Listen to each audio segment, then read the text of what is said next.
কোথায় শ্যাল বসে এবং কোথায় উইল বসে এবং এটা কেনই বা শিখতে হবে আমাদের, তো চলো দেখে নেওয়া যাক। অনেক সময় তোমাদের মনের মধ্যে প্রশ্ন আসে না যে আমি ভাত খাবো, আমি স্কুলে যাব, আমি গান গাইবো, তাহলে এই সেন্টেন্সগুলোকে আমাদের শ্যাল বা উইল দিয়ে লিখতে হয় অ্যাকচুয়ালি। মানে ব্যাপারটা কি, শ্যাল উইলের পরে ভার্বের V1, ভি মানে বোঝো তো, ভি মানে অ্যাকচুয়ালি ভার্ব, ভার্ব না বলে আমি শুধুমাত্র ভি লিখেছি। আর শ্যাল আর উইল মানে কি, শ্যাল আর উইল মানে হচ্ছে কোনো একটা কাজ করা হবে, মানে এখনো হয়নি, করা হবে, এটার মানে হচ্ছে শ্যাল আর উইল। তাহলে শ্যাল আর উইল মানে হচ্ছে কি, শ্যাল আর উইল মানে হচ্ছে করা হবে। এবার কোথায় শ্যাল বসে, শ্যালটা সবসময় বসে আই শ্যাল আর উই শ্যাল। এই ভদ্রভাবে বা ফর্মাল ল্যাঙ্গুয়েজে যদি কোনো কিছু বলা হয় যে আমি স্কুলে যাব, তখন আমরা শ্যাল উইল বলতে পারি। যেমন ধরে রাখো আই শ্যাল, তার প্রথমে আমি কি বললাম, শ্যাল বা উইলের মধ্যে কিছু একটা, তারপরে ভার্বের V1 ফর্ম বা ভার্বের প্রেজেন্ট ফর্ম। তাহলে আই শ্যাল গো, এটার মানে কি, এটার মানে হচ্ছে আমি যাব। আবার যদি বলি আই শ্যাল ইট, এটার মানে কি, এটার মানে হচ্ছে আমি খাবো। ঠিক আছে। আবার আমি যদি বলি উই শ্যাল ওভারকাম, ঠিক আছে, এটা গান আছে দেখবে, আমরা করব জয়, আমরা করব জয়, আমরা করব জয় নিশ্চয়, ঠিক আছে, সেই গল্পটা। উই শ্যাল ওভারকাম বলতে কি বোঝায়, উই শ্যাল ওভারকাম বলতে বোঝায় আমরা করব জয়, আমরা জয় করব, বুঝতে পেরেছো? তাহলে এই যে গল্পটা। আবার আমি যদি বলি আমরা দার্জিলিং যাব, তাহলে কি হবে বলো, উই, তারপরে আমি কি বলেছি, আই শ্যাল আর উই শ্যাল বসাতে বলেছি। তাহলে we shall go to, Darjeeling এর ডি ক্যাপিটাল, হ্যাঁ, দার্জিলিং এর ডি কেন ক্যাপিটাল, কারণ দার্জিলিং হচ্ছে একটা নির্দিষ্ট করে কোনো শহরের নাম বা জায়গার নাম বা ডিস্ট্রিক্টের নাম বা স্টেটের নাম যদি বোঝায়, তাহলে সেক্ষেত্রে দেশের নাম যদি বোঝায়, ঠিক আছে, সেই ক্ষেত্রে সেটা ক্যাপিটাল লেটারে হয়, ঠিক আছে, প্রপার নাম capital letter. We shall go to Darjeeling মানে কি, এর মানে হচ্ছে আমরা দার্জিলিং যাব। তাহলে আমি খাবো, সে এবার যদি এগুলো তো আমি আমরা দিয়ে হয়ে গেল, ঠিক আছে। আই মানে কি, আই মানে হচ্ছে অ্যাকচুয়ালি আমি, আর উই মানে কি, উই মানে হচ্ছে অ্যাকচুয়ালি আমরা, ঠিক আছে, আমি আমরা দিয়ে হয়ে গেল।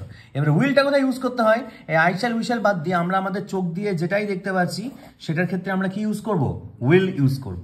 যেমন একটা সেন্টেন্স বলি, তাহলে আই শ্যাল উই শ্যাল হয়ে গেল,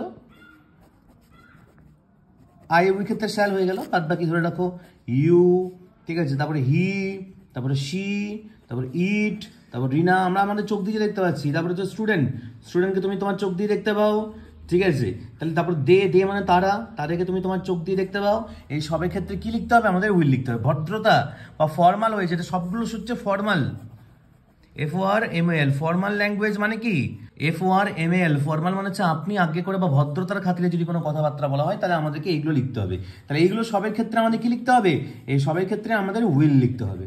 মানে এই সবগুলোতে আমাদের কি বসবে বলো, উইল বসবে।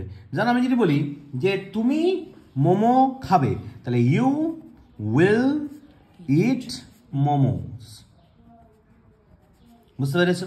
নেক্সট হচ্ছে আমি যদি বলি সে গান গাইবে, তাহলে he will sing a song, সেটা গান গাইবে।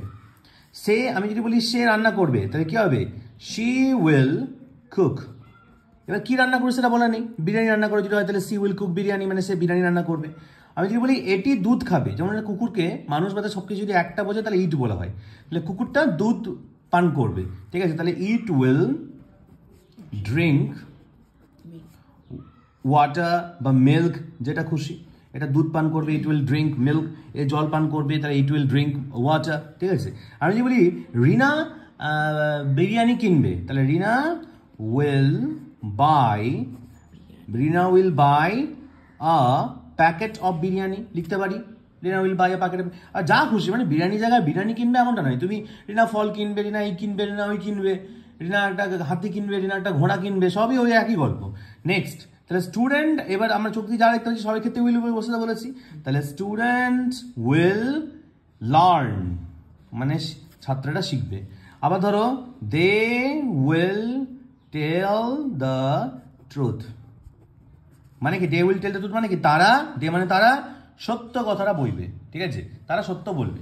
এই যে গল্পটা, তাহলে এইগুলো হচ্ছে অ্যাকচুয়ালি শ্যাল আর উইল। তাহলে কোথায় শ্যাল ইউজ করতে হয়, I shall we shall, shall use, I আর উই এর ক্ষেত্রে শ্যাল ইউজ করতে হয়।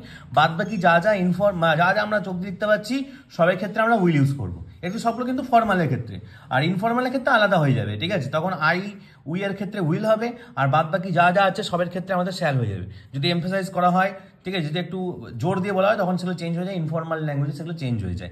আশা করি বুঝতে পেরেছো? তাহলে shall, I shall, we shall, আর শ্যাল আর উইল মানে হচ্ছে ভবিষ্যৎ, যেটা এখনো হয়নি, কিছু সময় পর হবে, সেটাকে শ্যাল আর উইল বলা হয়। তাহলে কোথায় শ্যাল উইল করা হয়? আই শ্যাল আর উই শ্যাল। বাদ বাকি আমরা আমাদের চোখ দিয়ে যেটা দেখতে পাচ্ছি সেটাই উইল। যেমন Bina will, Tina will, Mina will, ঠিক আছে, my friend will, my father will, my brother will, my sister will, সবার ক্ষেত্রে উইল লিখবো। এরকম করে হাজার খানেক সেন্টেন্স পারবে। একটা সেন্টেন্স যদি বুঝতে পারো তাহলে 1 কোটিটা সেন্টেন্স বুঝতে। আমি মন্দিরে যাবো, তাহলে কি হবে? I shall go to the temple. বুঝতে পেরেছো? আমি বলি আমি প্রয়াগরাজ যাবো, তাহলে কি হবে? I shall go two Prayagraj. আমি যদি বলি আমি বারাণসী যাবো, I shall go two Varanasi. বুঝতে পেরেছো? আমি যাবো, এই তো ব্যাপার। এবার আমি আমার ঠাকুমাকে দেখতে যাবো, তাহলে I shall visit my grand mother. ঠিক আছে, এই হচ্ছে ব্যাপার। ভিজিট মানে দেখা করতে যাওয়া। তো অবশ্যই ভিডিওটা শেয়ার করে অপরকে দেখার সুযোগ করে দাও। ভিডিও শেয়ার করলে ব্যাংকের অ্যাকাউন্ট থেকে টাকা পয়সা মাইনাস হয়ে যাবে না, বরং 10-12 জন ছাত্রছাত্রী শিখতে পারবে, জানতে পারবে, বুঝতে পারবে। তো চলো, তোমাদের সঙ্গে দেখা হচ্ছে নতুন ভিডিওই।